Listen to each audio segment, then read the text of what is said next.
I'm going to begin our discussion about arguments for or against the existence of the Judeo-Christian monotheistic deity by looking at arguments for atheism or against the existence of such a deity.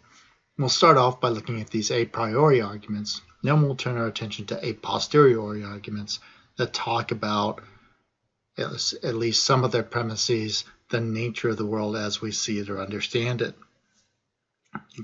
The a priori arguments are arguments that have to do with whether or not the idea of such a God is really possible just of itself. And in particular, they both sort of point to conceptual incoherence in the overall notion of such a deity. And so the first argument that we want to look at is named the paradox of omnipotence. And it has to do with whether or not omnipotence as a concept or as a property is something that is possible at all. Now, oftentimes people will point to the Judeo-Christian tradition for the source of this argument, but I think that it more likely dates back to Averroes or Ibn Rizid, who was an Islamic scholar, 1126 to 1198 CE. And the argument itself has to do with whether or not the notion of unlimited power makes sense at all. So here's a version of the argument that was often used in the Middle Ages, for instance. So if God exists, then God is omnipotent. If God were omnipotent, then God could, for instance, create a stone so heavy that God couldn't lift it. So now we think about that and we go, okay, well, that can go two ways. And suppose Noah goes up to the top of the mountain, he's talking to the burning bush. He's like, God, the whole burning bush thing, that's fantastic, right?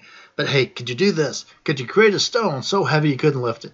And suppose God then says, well, of course I could. So God creates this stone. But if God could create such a stone, then God's powers would be limited because God had now created a stone over which God had, or rather lacked, the power to lift the stone. So there'd be something God couldn't do. Hence, God wouldn't be omnipotent. So that looks like a bad option, God creating the stone. Because if God created the stone, God wouldn't be omnipotent because there's something for which God lacks the power. What about the other side then? Well, suppose God then says, no, I'm sorry, Moses, I can't do that. I can't create a stone that's so large I can't lift it because there'd be something I can't do.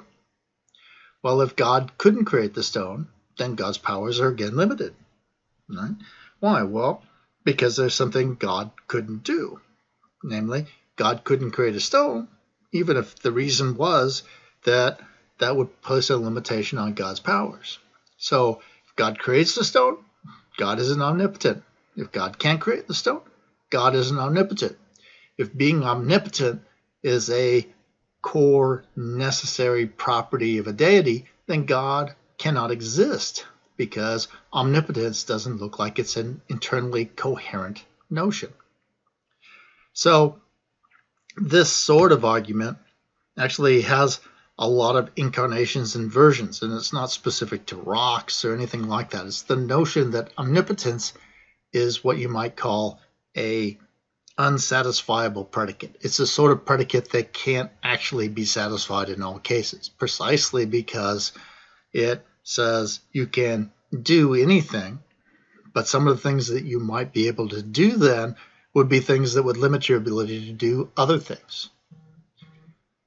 So I'll give you a contemporary version of this in this little bit from The Simpsons. It's me, Ned. All right. The God dude. Hey, I got a question for you. Could Jesus microwave a burrito so hot that he himself could not eat it? Well, sure, of course he could, but then again, wow, as melon scratchers go, that's a honeydoodle. Now you know what I've been going through. One might wonder what philosophers and theologians and religious figures generally make of the paradox of omnipotence. And in general, there's pretty strong agreement that it's a significant problem.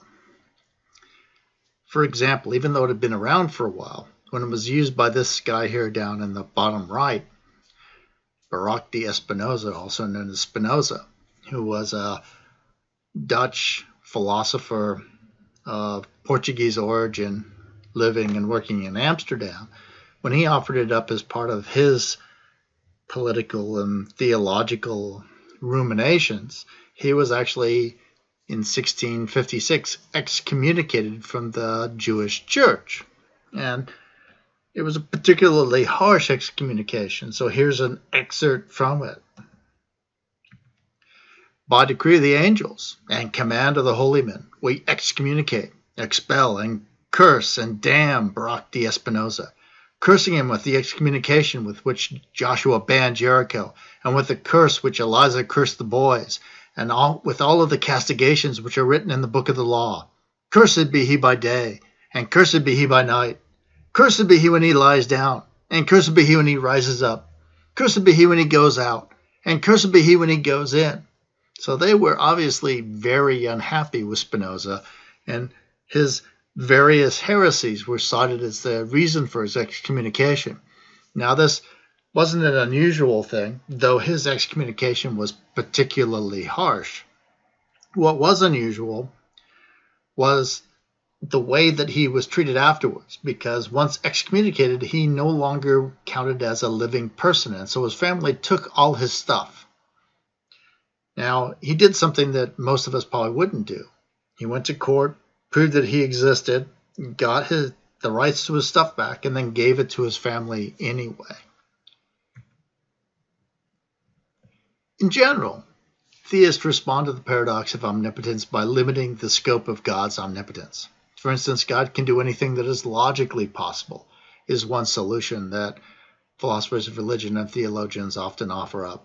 Another approach is to define an omnipotent God as the most powerful being without necessarily making that power unlimited.